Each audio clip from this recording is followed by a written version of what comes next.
Hey babes, let's talk turkey. Well, not really turkey, but we're going to start our unit on genetics. And so today's lessons are on the structure of DNA, which stands for deoxyribo.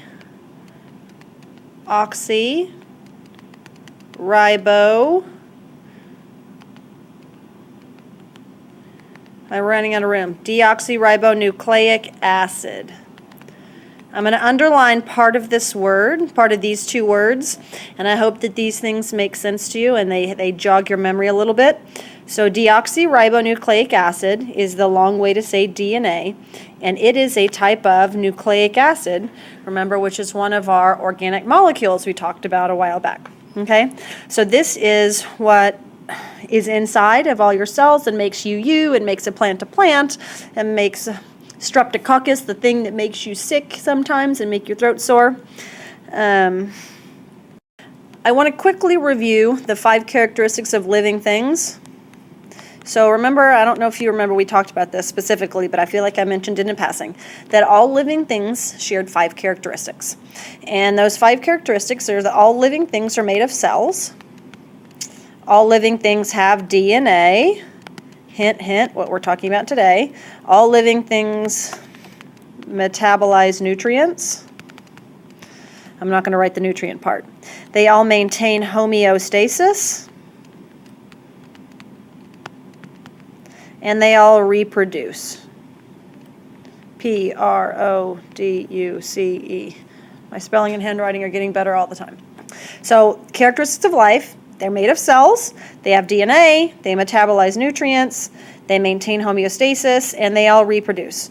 So our object for today is looking at this particular function of life, and that is that things have DNA, right? This slide is about the difference between prokaryotes and eukaryotes.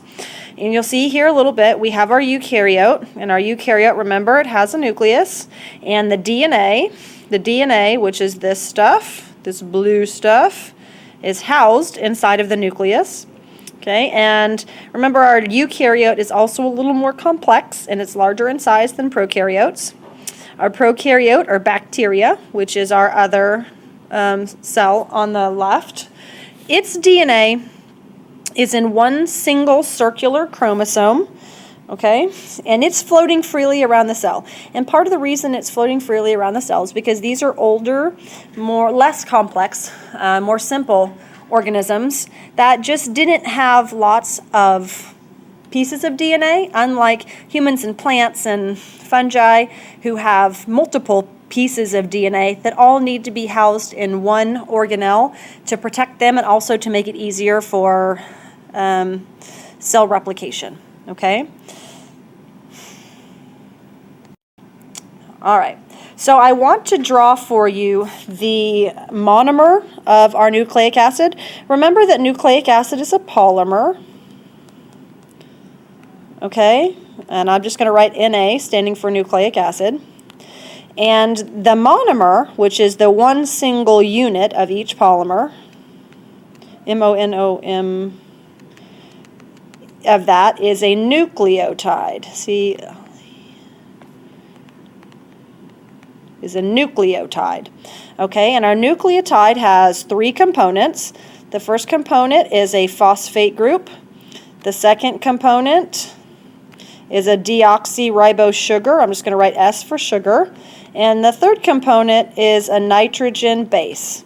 We'll get more specific about what these things actually look like later, but I do want to make sure you understand that a nucleotide is one piece of DNA. It's the little bitty unit that builds up to the DNA molecule.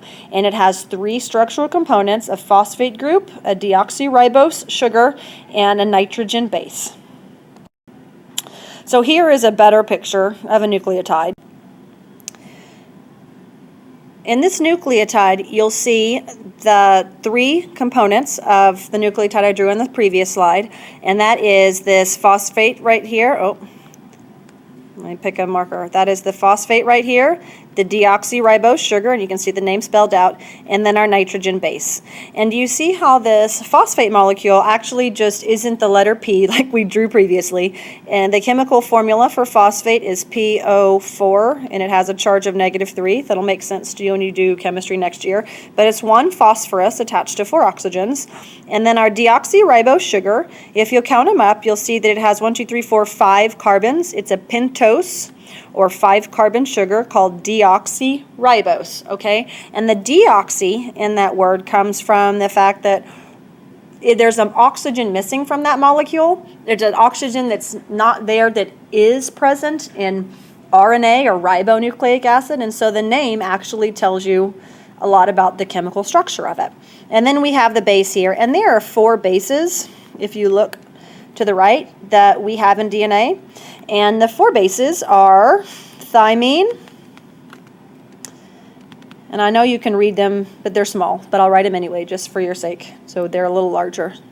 Thymine, adenine,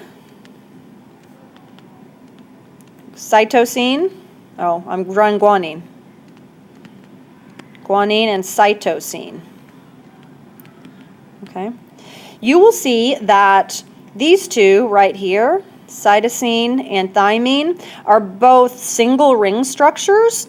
They have a special name, and they're called pyrimidines. You'll see that written up there, very small, pyrimidines. And pyrimidines are the type of nitrogen base that just have 1 ring. Okay? Purines, these 2, adenine and guanine, these 2 have 2 ring structures bonded together. So the purines, adenine and guanine, are 2 ring structures, and the thymine and cytosine are single ring structures. And their shapes here, along with some other factors, determine how they bond to another nitrogen base. And we bond 3 rings across, so every DNA molecule has 3 rings across, and the only way to accomplish 3 rings across is to have 1 pyrimidine, I'm just going to draw a PY for pyrimidine, and 1 purine. So we have thymine bonding with adenine and cytosine bonding with guanine all of the time, okay? I'll get a pen.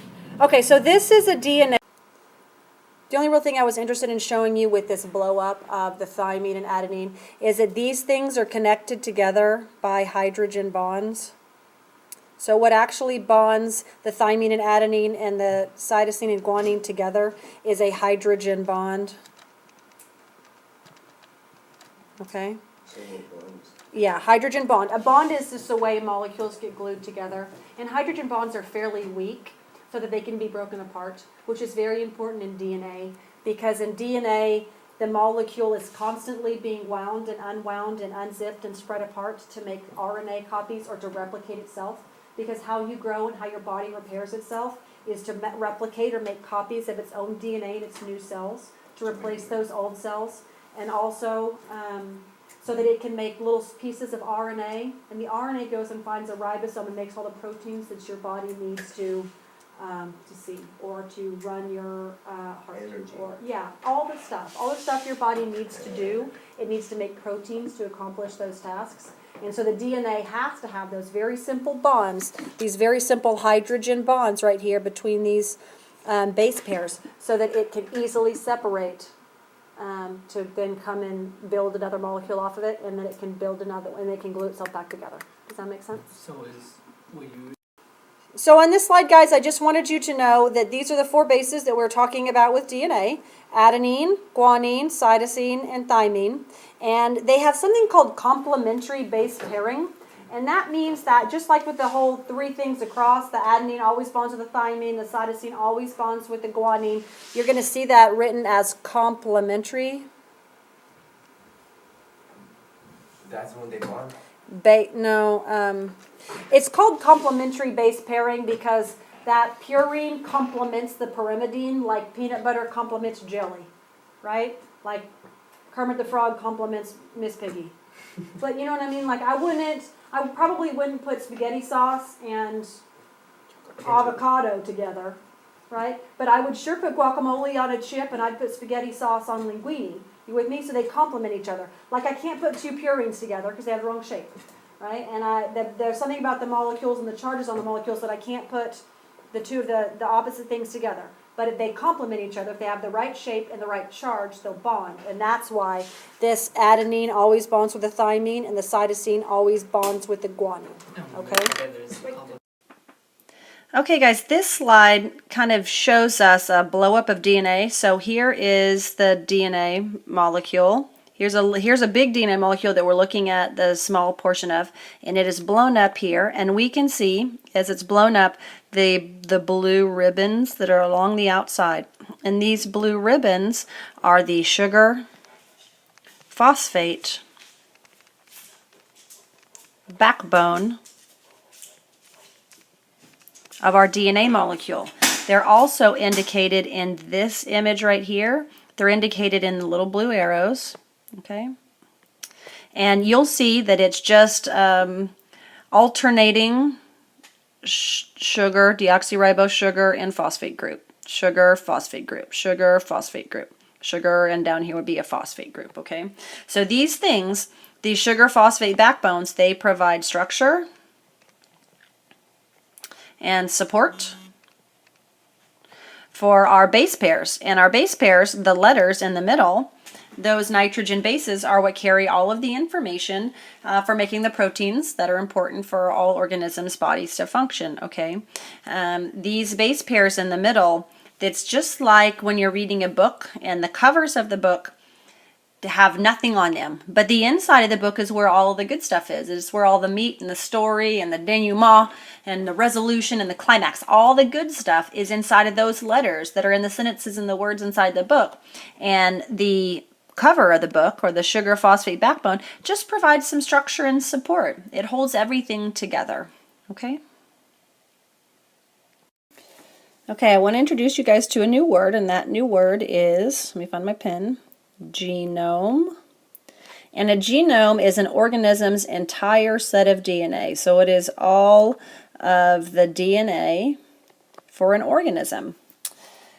And when we're talking about DNA, we've been talking about it from the bottom up, starting with the word nucleotide. And now I kind of want to talk from the top down, starting with the most broad subject. And so genome is all of the DNA of an organism.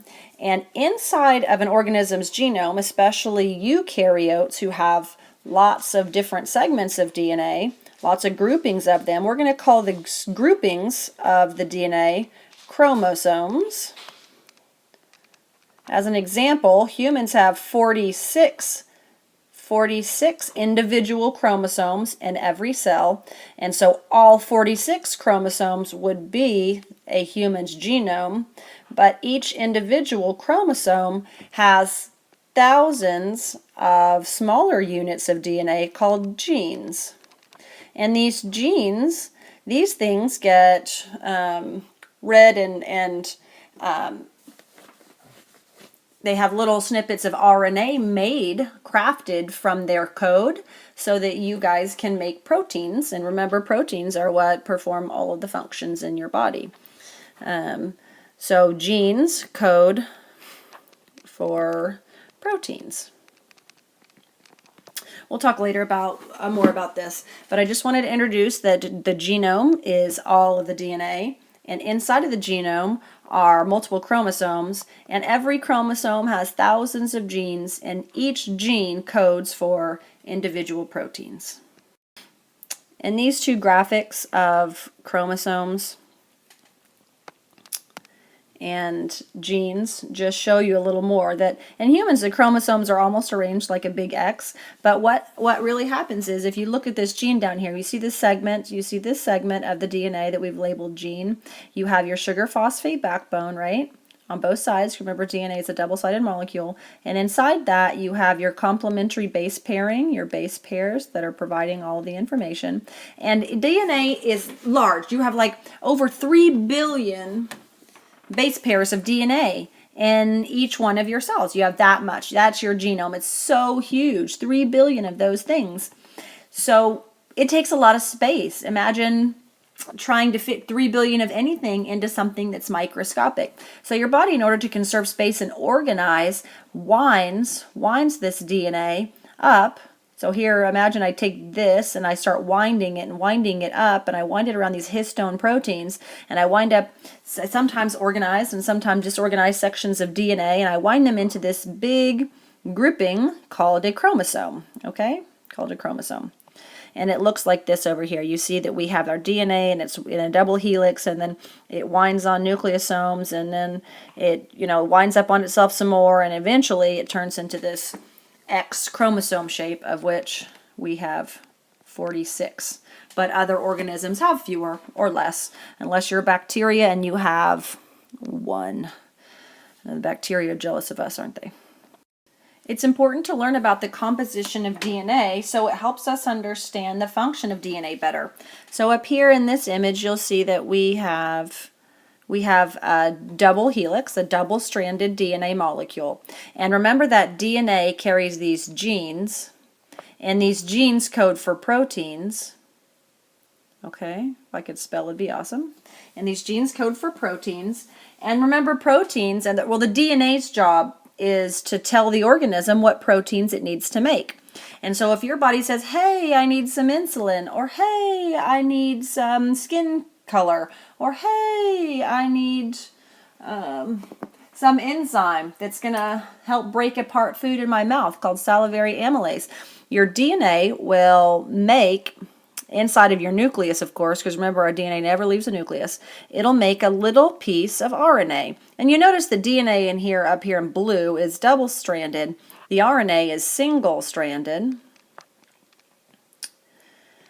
And part of the reason that RNA is single-stranded is that the job of RNA after it's made, because RNA is coding for a gene and genes code for proteins, its job is to take its code, right, its code outside of the nucleus to find a ribosome, S-O-M-E, to find a ribosome, and then with the code from the RNA, the ribosome will help manufacture a protein, and this is the protein that we're making. So the whole point of us having DNA is so that we can make RNA with it, and the RNA then holds the code or the key or the recipe for making a protein, and then the RNA leaves the nucleus because, of course, the DNA can't leave the nucleus. That's its safe place. And the RNA is single-stranded because a ribosome can't read a double-stranded closed molecule, because if you remember, the DNA has the information on the interior and the order of those bases, but the information in RNA is not held in between two sides of a molecule. It uses these open ends that I'm drawing dots on. It uses the open ends of this side of the molecule to then be read by a ribosome and some other materials to help create our protein. We'll talk more about protein synthesis in another video, but I want to point out this image down here, which is our double-stranded DNA with our complementary base pairing. You see every adenine bonds with a thymine, and every cytosine bonds with a guanine, right? And it's double-sided, it's a closed molecule.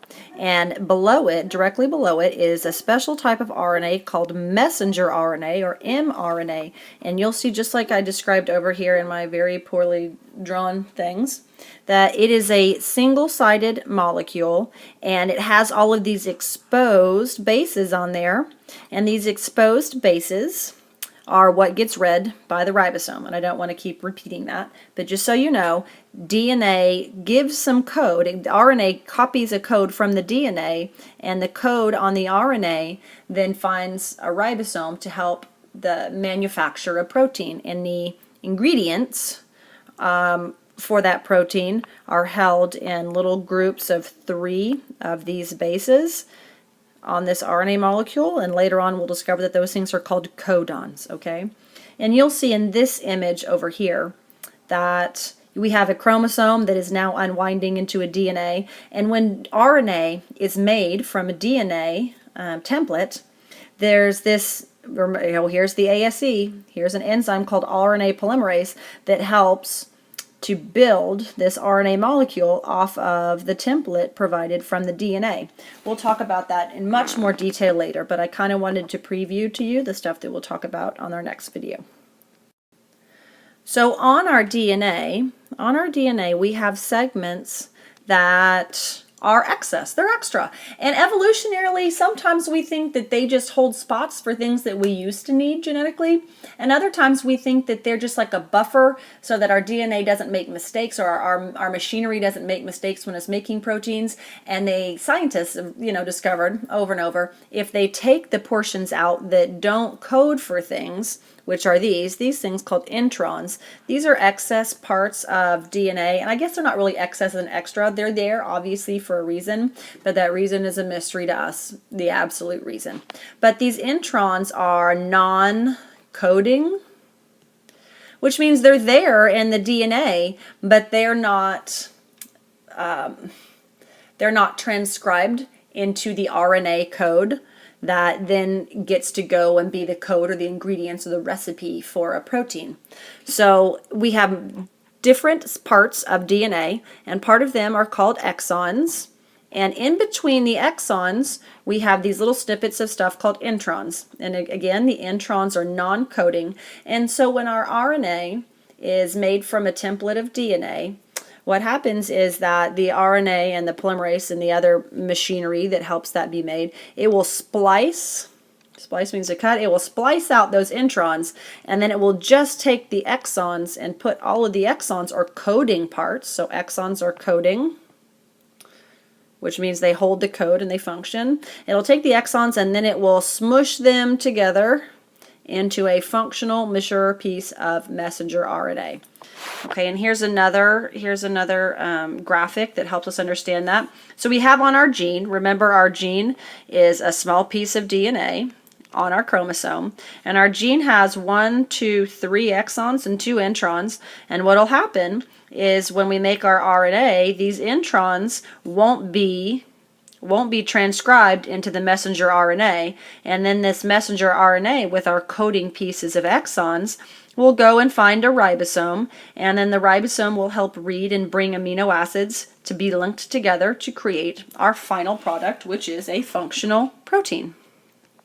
So I mentioned something about a functional protein, and I mentioned just for a second about a word called a codon. And when we have genetic code, like I'll write some letters up here, T, A, G, G, C, T, A, 1, 2, 3, 4, 5, 6, 7, 8, G.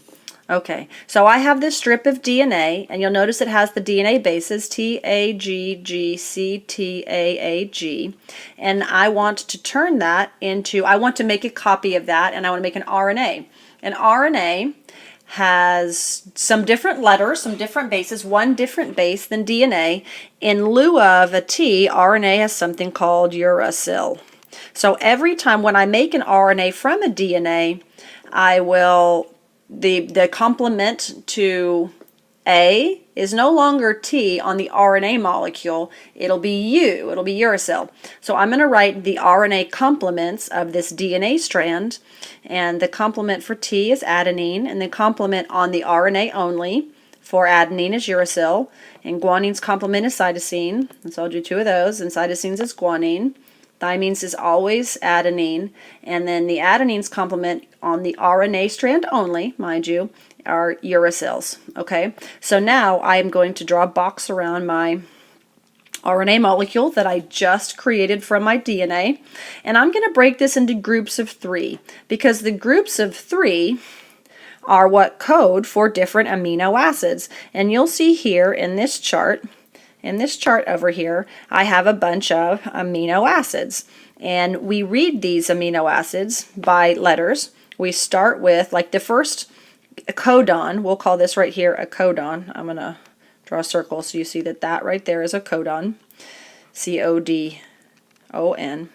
This codon will figure out what amino acid goes with it by using this colored box over here. So we go down the left side, I'm going to draw a line, we go on the left side to the A's, and we're going A, U, C, and A, U, C, A, U, and C all meet up at this thing called leucine, okay? So every time we see AUC, it codes for leucine. And we'll look at, and I will write LEU because I think that's what that is. And so now we have our next codon, which is CGA, and I will go down the chart to figure out what that is. And so I go G,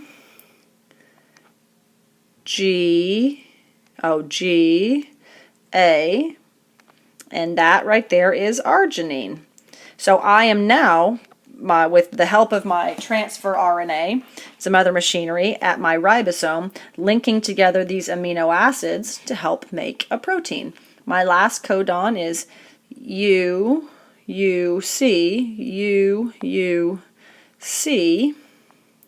gives me phenylalanine. I'll write PHE. So now I have, in effect, created a protein from this messenger RNA that was borrowed, the code was borrowed from my DNA, okay? And I have a mature functional protein to go and do some kind of job in my body. I'm bringing out this codon chart again because I want to talk about the genetic code being universal to all organisms. All. And when I say all, I really mean all. So we know already that one of the five big characteristics of life is that you have DNA. So in order to be alive, one of the 5 things you need is to have DNA, to have that genetic code.